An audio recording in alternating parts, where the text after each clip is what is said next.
हमने एक रूप देखा है दिनेश लाल यादव जी का, बतौर गायक भी देखा आपको, बतौर अभिनेता भी देखा, लेकिन बीते दिनों जब हम आपको एक राजनेता के रूप में देखे तो आपके ज्ञान की जो डेप्थ है जी, जैसा अभी आपने बताया आपने ओशो को पढ़ा है, तो हम इंटरव्यू के माध्यम से जान पा रहे हैं कि आपकी साहित्यिक समझ कितनी गहरी है। जो आपको मंच पे हम देखते हैं एक राजनेता के तौर पे, जी, शब्दों का चयन, जो रेफरेंसेस आप निकालते हैं वो, जी, और क्राउड जिस तरीके से आपको सुनने के लिए आती है, वो चाहे इंटेलेक्चुअल क्राउड हो या फिर ग्रामीण परिवेश की, जी, तो एक राजनेता के तौर पे जो हम आपको देखते हैं तो आपको व्यक्तित्व, जो आपने साहित्य पढ़ा है वो तो दिखता ही है, उसमें परिलक्षित होता है, लेकिन उसके साथ ही मोदी जी और योगी जी, उन दोनों का जो एक रिफ्लेक्शन है वो भी आपके व्यक्तित्व में पूरा दिखता है। क्योंकि मैं बहुत बड़ा फैन हूँ। जी, और देखिए संजोग होता है, ईश्वर सब कुछ तय करके रखता है। जी, मैं बिहार से कोई कार्यक्रम करके और जा रहा था बॉम्बे, जी,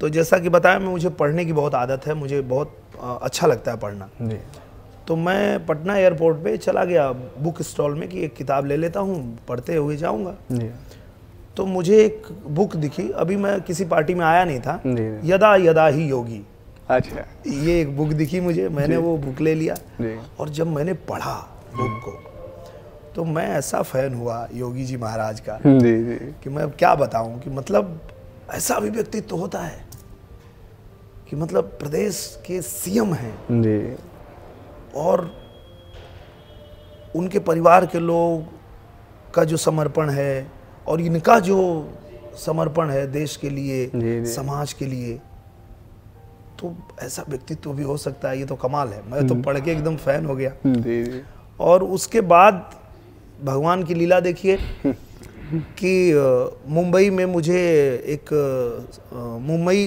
गौरव का सम्मान मिल रहा था, जी, और उसमें हमारे मुंबई के सीएम थे फडणवीस जी, जी, हमारे राज्यपाल जी थे, और उसमें महाराज जी भी थे। अच्छा, और मैं गया वहाँ मंच पे, वो मुझे सम्मान दिए जी, और उन्होंने ऐसे देखा मुझे और बोले कि आप लखनऊ आओ, आपसे कुछ बात करनी है।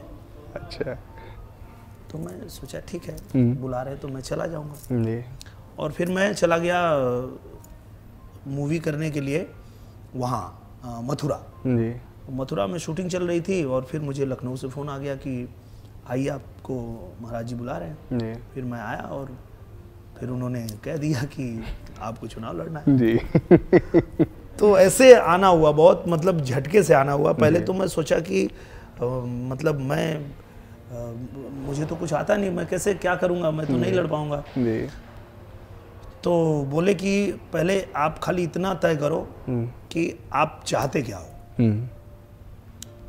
तो मैंने कहा मैं चाहता हूँ कि इस देश के प्रधानमंत्री नरेंद्र मोदी जी बने। जी, तो बोले फिर लड़ो, फिर क्या सोचना क्या है, तो इतना काफ़ी है। जी।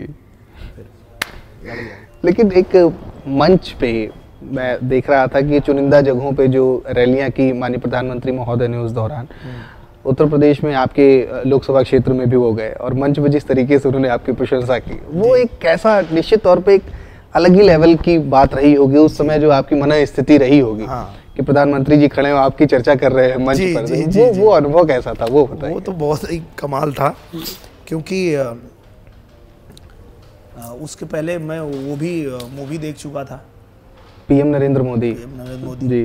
तो मैंने उनको भी देख चुका था कि वो कैसे कैसे कैसे कैसे यहाँ तक पहुँचे हैं, और उनकी जो सोच है वो क्या है देश को लेके। तो मैं तो एकदम उनका भी भक्त ही था। तो वो बैठे तो बैठते ही उनको मैंने ये कहा भी कि मैं आपका बहुत बड़ा भक्त हूँ। बहुत लोग कोई बोले तो वो चिढ़ते हैं कि मोदी भक्त है, तो वो चिढ़ते हैं, पर मैं सामने से बोलता हूँ कि मैं मोदी हूँ।